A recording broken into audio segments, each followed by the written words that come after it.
Fun भी होगा, मस्ती भी होगी। स्वागत है आपका अपने YouTube चैनल जीएसटी विद साहिल में, जहां आज हम डिस्कस करने वाले हैं सीए फाइनल आईडीटी में 2025 का पेपर। चैनल पे पहली बार आए हो तो फटाफट से उस सब्सक्राइब के बटन पे क्लिक करो, क्योंकि हम आपके लिए लाते रहते हैं GST for CA inter and indirect tax for CA final की वीडियोस। और नीचे डिस्क्रिप्शन में आप हमारी क्लासेस भी परचेज कर सकते हैं।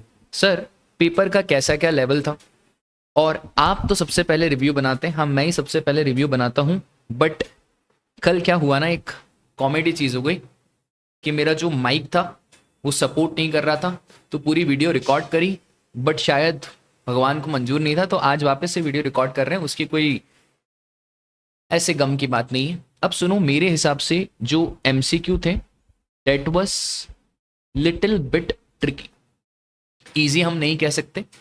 पहला जो केस स्टडी था एमसीक्यू का वो टफ था, सेकंड वाला जा वो एवरेज था, बाकी सब average.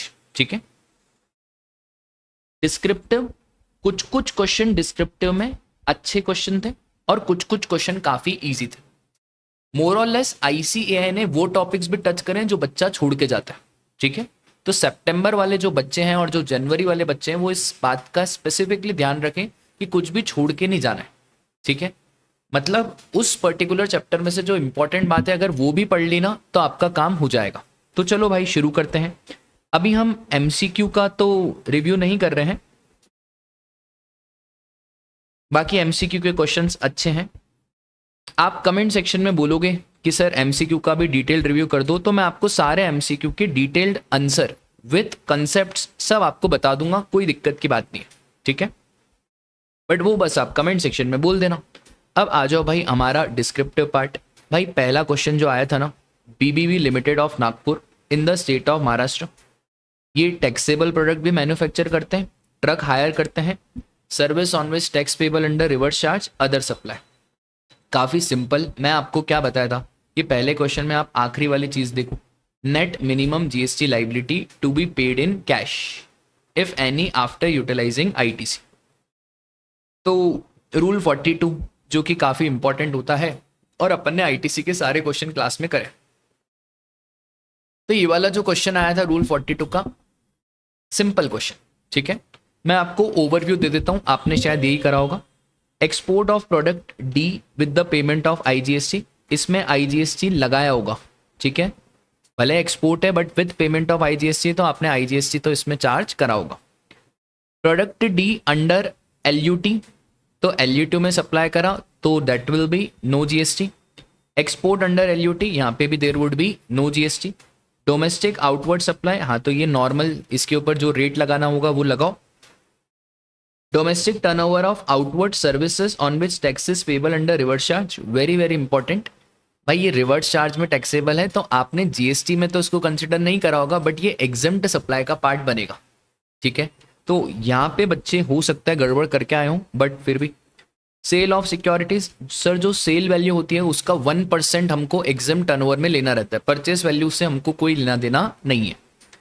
Sir outward supply of hiring of trucks to GTA, भाई ट्रक को अगर जीटीए को हम ट्रक हायर की सर्विसेज दे रहे हैं तो राजा मेरे वो एग्जेम्प्ट होती है, तो इसको भी आप एग्जेम्प्ट टर्नओवर में काउंट करके आए होगे। सेल ऑफ लैंड, सर 2,80,000 2%, तो 280 डिवाइड बाय 2% तो 1,40,00,000 आएगा। इसमें जो स्टैम्प ड्यूटी वैल्यू है ना वो एग्जेम्प्ट टर्नओवर का पार्ट बनेगा, तो यहाँ पे stamp duty value that is 1.4 CR आप एग्जेम्प्ट टर्नओवर का पार्ट बना के आए हो। Interest on investment in fix deposit, ये जो इंटरेस्ट है ये मैंने चिल्ला के बोला था कि ये एग्जेम्प्ट टर्नओवर का पार्ट तो नहीं बनेगा, बट हाँ ये टोटल टर्नओवर का पार्ट जरूर बनेगा। ठीक है। और हमने क्लास में नोट भी लिखा था जनहित में जारी, तो ये ध्यान रखना। उसके बाद इनपुट सर्विसेज, सर ये रूल 42 के अपोर्शनमेंट के लिए काम आएगा। Freight paid in relation to product D to an unregistered GTA, sir भले जीटीए अनरजिस्टर्ड है पर हम स्पेसिफाइड रेसिपिएंट की कैटेगरी में आते हैं तो आरसीएम लगेगा, और ये only in relation to taxable है तो यहाँ पे अपोर्शनमेंट भी नहीं होगा, इसका आईटीसी भी मिलेगा और इसको आरसीएम में पे भी करना पड़ेगा। डेट इज ये आईआर वाला ट्रांजैक्शन। डन। फिर all the amounts are exclusive of GST, ये तो नॉर्मल कंडीशन है। यहाँ पे रेट में हो सकता है आपने देखा नहीं हो, ध्यान रखना गुड्स का 12% था, सर्विसेज का 18%, जीटीए का 5%। और company is not covered under any exception, मतलब रूल 86B भी आपको लगाना पड़ेगा। रूल 86B बोलता है जितना भी आईटीसी है उसका आउटपुट टैक्स लाइबिलिटी का 99%, और जो आईटीसी आपके पास अवेलेबल है दोनों में से विच एवर इज लोअर। अब वो जब पूरा क्वेश्चन करेंगे तो समझ में आएगा। मुझे ऐसा लगता नहीं, आप कमेंट सेक्शन में मुझे ज़रूर बताना, मुझे ऐसा लगता नहीं है कि यहाँ पे रूल 86B के हिसाब से आईटीसी आएगा। बाकी तो जब पूरा क्वेश्चन सॉल्व करेंगे उसके बाद पता चलेगा, ठीक है। मोर और लेस 14 में से इस क्वेश्चन में आप इजीली 10 मार्क्स स्कोर कर सकते हो, इजीली, ठीक है। और किसी किसी बच्चे के 12 भी आ सकते हैं। इतना सिंपल क्वेश्चन फर्स्ट वाला नहीं आता है, कोई ट्रिकी एडजस्टमेंट नहीं है। सेकेंड वाला क्वेश्चन काफ़ी ईजी आया है भाई। JLM and Sons, a partnership firm registered under GST at Bangalore in the state of Karnataka. ठीक है। Amount charged for composite supply of goods and services by the way of milling of wheat into wheat flour along with fortification। ये अगर आपको याद हो, wheat को wheat flour में convert करना पब्लिक डिस्ट्रीब्यूशन सिस्टम में बेचने के लिए। सर यहाँ पे अगर गुड्स का पोर्शन 25% रहता है और सर्विस का 75%, तो हम एग्जाम करते हैं। गुड्स जैसे ही ज़्यादा हो जाएगा एग्जाम्शन विड्रॉ हो जाएगी, टैक्सेबल हो जाएगा। तो भाई यहाँ पे गुड्स 49% है, तो भाई इसको करना पड़ेगा टैक्सेबल। ये हमने क्लास में भी सीखा था। फिर डीएसए, सर अब तो चिल्ला चिल्ला के बोल दिया कि इंडिविजुअल डीएसए। क्या हम इंडिविजुअल डीएसए हैं? हम इंडिविजुअल डीएसए नहीं है, हम पार्टनरशिप फर्म है। क्योंकि हम पार्टनरशिप फर्म है तो सर जी पार्टनरशिप फर्म है तो यहाँ पे आरसीएम नहीं लगेगा राजा, यहाँ पे फॉरवर्ड चार्ज ही लगेगा। फिर supply of tobacco leaves as an agriculturist to mister Ram and sons, a sole proprietorship firm registered at Hubli. भाई एज अ एग्रीकल्चरिस्ट आप सप्लाई कर रहे हो टबैको लीव्स, तो सर यहाँ पे तो आरसीएम की बात होगी। याद है आपको, गुड्स के आरसीएम की लिस्ट बहुत इंपॉर्टेंट है। तो सर टबैको लीव्स एग्रीकल्चरिस्ट अगर एक रजिस्टर्ड पर्सन को सप्लाई कर रहा है तो आरसीएम लगाओ। तो यहाँ पे क्या लगेगा? आरसीएम लगेगा, ठीक है। अब यहाँ पे ना कुछ बच्चे कंफ्यूज हुए, कुछ बच्चों को क्या लगा कि भाई ये तो पार्टनरशिप फर्म है। भाई यहाँ पे हम रजिस्ट्रेशन चैप्टर की बात थोड़ी कर रहे हैं। रजिस्ट्रेशन चैप्टर अलग है, वो सेक्शन 23 अलग है, और यहाँ पे ये सेक्शन 23 और इसकी बात नहीं कर रहे। आरसीएम में गुड्स में कभी भी ऐसा कुछ पार्टनरशिप नहीं, वहाँ पे सिर्फ क्या लिखा हुआ था? एग्रीकल्चरिस्ट। तो भाई यहाँ पे 100% आरसीएम आएगा। अगर आप गलत करके आओ तो आपके नंबर राजा कट जाएंगे। Sir amount receive for services provided to state government in relation to training of drivers at Karnataka. Sir ji 75% खर्चा अगर गवर्नमेंट करती है तो एग्जेम्प्ट होता है। यहाँ पे 75% से ज़्यादा ही करे तो ये भी एग्जेम्प्ट हो जाएगा। आप देखना सुपर 30 क्वेश्चंस मैंने कराए थे भाई सारे, मतलब ये वाला एडजस्टमेंट सुपर 30 में कवर्ड था, ये डीएसए वाला कवर्ड था, ये कवर्ड था, ये टबैको लीव्स वाला कवर्ड नहीं था। भाई हम आपके साथ ऑथेंटिसिटी रखना चाहते हैं। मुझे क्या रहेगा आपसे झूठ बोल के अपनी क्लासेस बेच के? कुछ भी नहीं भाई। आप देखना सुपर 30 क्वेश्चंस में एज इट इज सेम, मतलब ये सब एडजस्टमेंट्स थे, ठीक है। और मैंने वो टॉप आईटीसी के क्वेश्चंस जो यूट्यूब पे डाल के रखे भाई, उसमें मोर और लेस ये सारी बातें थी, ठीक है। सिंपल यार, paper is not tough, paper was simple. Job worker का क्वेश्चन इतना सिंपल आया, उम्मीद नहीं थी कि इतना सिंपल क्वेश्चन आएगा। और ये सबकी क्वेश्चन बैंक में, मतलब ये मेरी क्वेश्चन बैंक में, किसी भी फैकल्टी की क्वेश्चन बैंक में आपको जॉब वर्कर का क्वेश्चन मिल ही जाएगा। ये सिंपल क्वेश्चन था। यहाँ पे जो जॉब वर्कर के चार्जेस थे उसके ऊपर जीएसटी लगेगा सर्विस मान के, तो 6.5 लाख के ऊपर सर्विस मान के जीएसटी लगेगा। और राजा ये जो मेटल स्क्रैप इसने बेचा है, तो मेटल फ्रेम जो भी इसने बेचा है वेस्ट के तौर पे, क्योंकि जॉब वर्कर रजिस्टर्ड है तो इसके ऊपर भी जॉब वर्कर को जीएसटी देना पड़ेगा। और मेटल वेस्ट का रेट कितना है? 12% का रेट है, ठीक है। बस इतना सा कॉन्सेप्ट। और वो कैबिनेट जॉब चार्जेस में इंक्लूड नहीं होगा, ठीक है। वो जो प्रिंसिपल ने कैबिनेट भेजा वो जॉब चार्जेस में इंक्लूड नहीं होगा। आगे आ जाओ। सर एक मशीन इंपोर्ट करी है from USA, 56,000 as a charges for work done in India. भाई डिजाइन डेवलपमेंट इंजीनियरिंग चार्जेस अगर इंडिया के इंजीनियर को पे करा है तो वो हमारे कस्टम में एफओबी में नहीं जुड़ता है, ठीक है। आगे आ जाओ। सर ये मैंने कस्टम की मैराथन में ऐसे कितने क्वेश्चन आपको कराया और मैंने बोला था ये क्वेश्चन ऐसे ही आएंगे, वैसे ही आते हैं। बैगेज का क्वेश्चन कराया वही भी आया।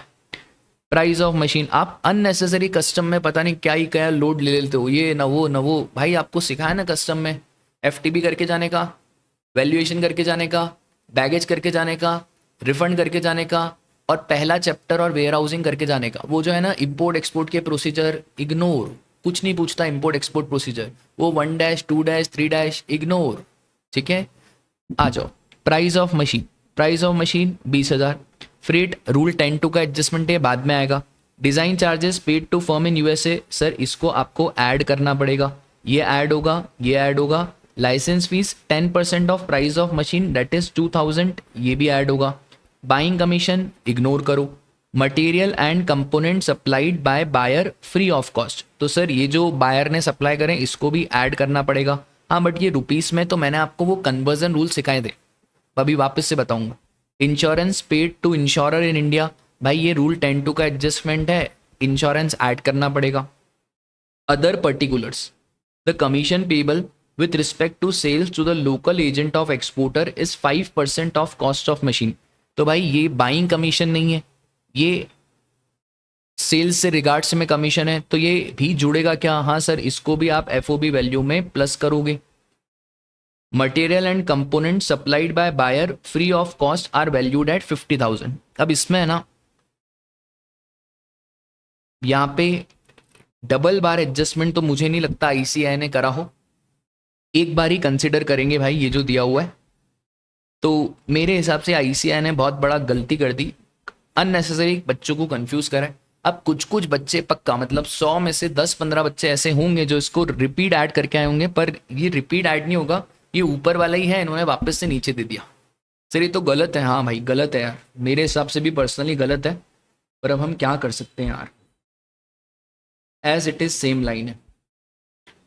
ऐसा नहीं करना चाहिए बच्चों के साथ, ऐसा नहीं करना चाहिए। ठीक है सर, ऑथोराइज डीलर का rate is not important, CBIC का रेट इससे कन्वर्जन होगा। अब इसमें आप अगर एक गड़बड़ आपने नहीं करी हो कि देखो ये $20,000 है, ये डिजाइन चार्ज इसको जोड़ा, उसके बाद जैसे ही हम रुपीस की बात करेंगे उससे पहले ही आपको और इसको भी जोड़ना 5% ऑफ कॉस्ट ऑफ मशीन, इसको जोड़ने के बाद आपको डॉलर से रुपीस में कन्वर्ट करना था और फिर इसको ऐड करना था, फिर ये मटेरियल कॉस्ट ऐड हो जाएगा, फिर उसके बाद एफओबी आएगा, फिर 20% रूल 10(2) का देखना पड़ेगा और 10(2) के हिसाब से 20% देखोगे, और फिर वो जो फ्रेट रेट आएगा कंपेयर करना, और फिर इंश्योरेंस चार्जेस, वो तो एक्चुअल दिया हुआ है वही लेना। तो यहाँ पे कन्वर्जन रूल्स में अगर आपने गड़बड़ नहीं करी होगी तो आपको फुल मार्क्स इसमें मिल सकते हैं। बाकी तो सर देखते हैं, अब इसको अगर रिपीट ऐड करा हो तो आपके 4 में से गए, 2 नंबर गए।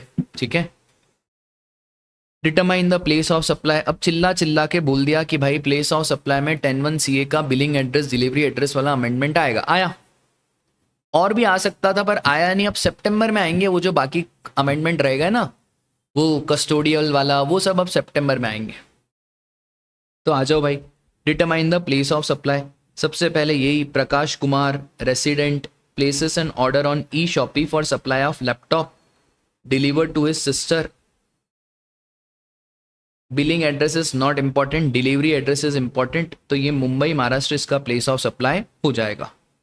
फिर Ritu is a proprietor of GNF centre, wow, situated at Lucknow, registered under GST law in Uttar Pradesh. Her client Neha located at Delhi requests her to provide grooming fitness services at her home at Delhi। Sir grooming and fitness services जहां दी जाती है वो place of supply बनता है। कहाँ दी गई है राजा? दिल्ली, तो दिल्ली बन जाएगा place of supply, very simple. Decor and decor interior decorator firm Dehradun में लोकेटेड है। Contract enter with Diageo of Italy, तो भैया ये जो डियोजियो ऑफ इटली के साथ हम कॉन्ट्रैक्ट में एंटर हुए, तो यहाँ पे सेक्शन 12 नहीं लगेगा, सेक्शन 13 लगेगा। सर जी सेक्शन 13 इमूवेबल प्रॉपर्टी वाला, क्योंकि इंटीरियर डेकोरेटर की सर्विसेज भी इमूवेबल प्रॉपर्टी में आती है। अब ये 2 इमूवेबल प्रॉपर्टी में दिए सर्विसेज, एक तो देहरादून और एक इटली। तो सर हमने बताया था आपको, अगर 2 इमूवेबल प्रॉपर्टी में से कोई भी प्रॉपर्टी इंडिया में आ जाती है तो पूरा प्लेस ऑफ सप्लाई इंडिया बन जाता है। तो यहाँ पे जो प्लेस ऑफ सप्लाई बन जाएगा वो बन जाएगा उत्तराखंड। डन, आ गया। SQR mills private limited of Calcutta registered under GST law in West Bengal, gives a contract to LQR Private Limited of Varanasi to supply a machine which is required to assemble. Sir section 10(1)(d) बोलता है जहां पे assembly installation होगा वो बन जाएगा place of supply, date is Bhopal, Maharashtra, Madhya Pradesh. भाई देखो टाइम ऑफ सप्लाई लग ही रहा था कि अमेंडमेंट में से अगर पूछना है टाइम ऑफ सप्लाई, बहुत टाइम से पूछा नहीं तो ये आ सकता था। ठीक है भाई, ये डिपार्टमेंट ऑफ टेलीकम्युनिकेशन वाला क्वेश्चन, यहाँ पे full upfront payment is made, तो भाई जैसे ही पेमेंट मेड करा वैसे ही टाइम ऑफ सप्लाई आ जाएगा। डिफर्ड पेमेंट, तो डिफर्ड पेमेंट में डेट ऑफ पेमेंट और ड्यू डेट ऑफ पेमेंट दोनों में से जो अर्लियर। ठीक है, तो पूरा यहाँ पे ज्ञान गणित आपको लिख के आना था। तो भाई अब देखो ये वाला जो क्वेश्चन है ना, ये काफी अच्छा है। उम्मीद नहीं थी कि आईसीडीआर में से क्वेश्चन आएगा। आईसीडीआर मतलब import of goods at concessional rate of duty, पर ये वाला क्वेश्चन भी मैंने सुपर 30 वाले इंपॉर्टेंट क्वेश्चंस में, मतलब कस्टम के इंपॉर्टेंट क्वेश्चंस में करवाया था। तो फाल्कन ने गुड्स इंपोर्ट करा, कैपिटल गुड्स 3 करोड़ के लिए, और कस्टम ड्यूटी का पेमेंट करा 30 lakh rupees, and the duty concession of 15 lakh was availed under custom. Imported capital goods started being used for specified purpose as per the exemption notification with effect from 3rd जनवरी। तो 3rd जनवरी से आपने use करा, और above capital goods को आपने वापस से clear करा दिया 15 अप्रैल। तो भाई अगर आपको याद हो तो इस पे अपने को डिफरेंशियल ड्यूटी देनी पड़ती है। और डिफरेंशियल ड्यूटी कैसे निकालते हैं? जितने का आपने कैपिटल गुड्स खरीदा था 3 करोड़, और फिर आपको डेप्रिसिएशन माइनस करना रहता है, और डेप्रिसिएशन 4% पर quarter for the first year. अब भाई यहाँ पे क्वार्टर आप कहाँ से गिनोगे? 3 जनवरी से लेकर 15 अप्रैल, तो सिर्फ 2 क्वार्टर हुए। तो सर 2 क्वार्टर हुए मतलब 8%। तो 3 करोड़ में से जैसे ही आप 8% माइनस करोगे, तो 3 करोड़ में से आप 8% माइनस करो, कितना आ गया? 2 करोड़ 76 लाख। अब भाई कंसेशनल रेट ऑफ ड्यूटी है कितना? 15%। तो 2 करोड़ 76 लाख का 15% कितना हो रहा है भाई? 41,40,000। हमने कितने की ड्यूटी पे करी है? 30 लाख की ड्यूटी पे करी है, तो 11,40,000 की ड्यूटी हमको और पे करनी पड़ेगी। ठीक है, तो आपको सिर्फ क्या निकालना था? Differential duty payable being difference between duty leviable on such goods on clearance for which the exemption was availed at the time of importation and debt already paid, along with interest payable at the rate fixed by notification issued under section 28AA। Sir ji interest payable वो कितना क्या आएगा? तो भाई differential duty आपने कब पे करी? 30 अप्रैल। और क्लियर कब करा? 15 अप्रैल। तो 15 अप्रैल से लेकर 30 अप्रैल तक 15 दिन का आपको क्या भी लगेगा? इंटरेस्ट लगेगा। अच्छा, कस्टम में इंटरेस्ट का रेट भी 15% ही होता है। जीएसटी में 18% होता है, कस्टम में 15% होता है। ठीक है, तो बस 15% का इंटरेस्ट लग जाएगा 15 दिन के लिए। आया समझ में? बस इतनी सी बात है जो आपको इसमें ध्यान रखनी है। ठीक है, ये तो भाई टीडीएस का as it is super 30 questions में मैंने कराया था। एज इट इज मतलब हमने इससे भी टफ करा था। ठीक है, आ जाओ भाई। तो ये सब क्वेश्चन है टीडीएस का, इसमें मैं फटाफट से बता देता हूँ। Taxable supply worth ₹20,000, exempted supply worth ₹40,000, contract for supply is 5 lakh rupees, 2,60,000 for taxable including GST. तो भाई अगर 2,60,000 इंक्लूडिंग जीएसटी है तो जीएसटी हटाओगे तो 2.5 लाख से कम हो जाएगा, और 2.5 लाख से कम है तो टीडीएस की बात नहीं होगी। 20 लाख टुवर्ड्स सोसाइटी, तो भाई अगर ये सोसाइटी को हम दे रहे हैं तो यहाँ पे टीडीएस की बात हो जाएगी। फिर सर ये चिल्ला चिल्ला के बोला है location of supplier, place of supply same state में, और location of recipient different state में, तो उस केस में चाहे वैल्यू 2.5 लाख से ज़्यादा हो टीडीएस नहीं कटेगा, और ये इमूवेबल प्रॉपर्टी में ही लगता है। ठीक है, टैक्सेबल गुड्स की value 1 lakh, contract value 2.5 lakh. भाई 2.5 लाख से ज़्यादा होनी चाहिए कॉन्ट्रैक्ट वैल्यू। ठीक है, तो यहाँ पे भी टीडीएस की बात नहीं होगी। Taxable iron scrap valued at 3 lakh to JGC private limited, a non governmental private company and registered under GST. अब सर ये 3 लाख रुपए तो है, और यहाँ पे ये क्या स्क्रैप कर रहे हैं?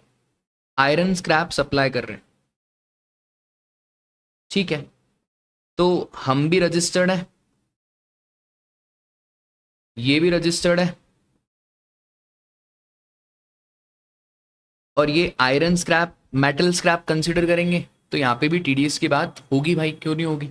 ठीक है, आगे आ जाओ भाई। क्यू आर एम पी, हाँ बच्चा छोड़ के चले जाता है, मैं बोलता हूँ रिटर्न चैप्टर में 2 चीजें पढ़ के चले जाती है, एस टी आर 1 है, क्यू आर एम पी, खत्म। 1A का चांस था आने का, पर आया नहीं, क्यू आर एम पी पूछ लिया उन्होंने। ठीक है sir, Q R M P 5 crore रुपए की लिमिट रहती है क्यू आर एम पी में, सब टर्नओवर को जोड़ के, तो 3.27 और 1.47, तो 3.27 और 1.47, तो ये 4.74 क्यू आर एम पी ले सकते हैं। अब इनका एक और डाउट था कि हम क्यू आर एम पी अलग अलग ले सकते हैं। भाई क्यू आर एम पी जो स्कीम है वो जीएसटी एनवाई से, इसका कंपोजिशन जैसा नहीं है, तो क्यू आर एम पी अलग अलग भी ले सकते हैं, कोई दिक्कत की बात नहीं है। तो यही पूछ रहा था भाई। फिर once the e commerce operator has compiled, क्या सप्लायर को भी करना पड़ेगा? हाँ भाई, ये जो डायनामिक क्यू आर कोड की कंप्लायंस है ये इंडिविजुअली देखी जाती है, तो यहाँ पे अगर ई कॉमर्स ऑपरेटर ने कंप्लाई करा है तो इसको भी करना पड़ेगा, सप्लायर को भी करना पड़ेगा। ठीक है, बताओ बैगेज रूल्स। ये देखो कस्टम इंपॉर्टेंट क्वेश्चन, सिर्फ कस्टम के इंपॉर्टेंट क्वेश्चन भी देख लेते ना यार, तो आपका काम हो जाता भाई। ये देखो, ये वो वैल्यूएशन वाला क्वेश्चन, वो डिजाइन चार्जेस और वाला क्वेश्चन, और ये मैं आपको बैगेज रूल्स का भी बता देता हूँ। आजा भाई आजा, ये देखो same same ditto copy same.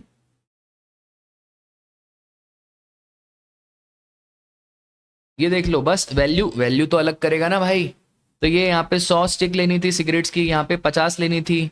ठीक है, और 50 के हिसाब से यहाँ पे करना था, तो ये क्वेश्चन मेरे हिसाब से इसमें 4 on 4 आपको मिलने चाहिए भाई। हाँ, ये फॉरेन ओरिजिन के तो 15,000 की लिमिट लगानी थी, तो इसमें 4 on 4। फिर mister X registered person issued invoice without actual supply of goods for the taxable value amounting to 20 crore. Central GST authority ने शो कॉज नोटिस, बहुत बढ़िया, जीएसटी अथॉरिटी को शायद नींद आ रही होगी। भाई साहब आपने इनवॉइस इशू करा है, सप्लाई नहीं करी, तो ये सप्लाई नहीं बना, सप्लाई नहीं बना सेक्शन 7 के हिसाब से, तो फिर आप 73 74 का नोटिस भेज ही नहीं सकते हो, क्योंकि 74 का नोटिस आता है tax not paid, short paid, ITC wrongly availed, erroneously refunded, वहां पे आता है। तो यहाँ पे tax not paid short paid की बात ही नहीं बनती भाई, जब ट्रांजैक्शन ही सप्लाई नहीं बना तो काय का tax not paid short paid. तो यहाँ पे 74 का नोटिस इज रॉन्ग, तो यहाँ पे कौन सी पेनल्टी लगेगी? सेक्शन 122 की पेनल्टी लगेगी। ठीक है, बहुत बढ़िया। सीजीएसटी एसजीएसटी मांग लिया, पेनल्टी इंटरेस्ट ये पूछ रहा है, क्या अमाउंट ऑफ टैक्स भी demanded in such a case? Sir नहीं डिमांड कर सकते भाई टैक्स, वो सप्लाई नहीं बना तो काय का टैक्स। फिर कॉग्निजिबल है, quantum of punishment, amount of penalty, और ये अबेट्स द अबव ऑफेंस, उसकी भी पेनल्टी बतानी थी। तो ये क्वेश्चन हो जाएगा भाई, इसमें तो क्या ही है।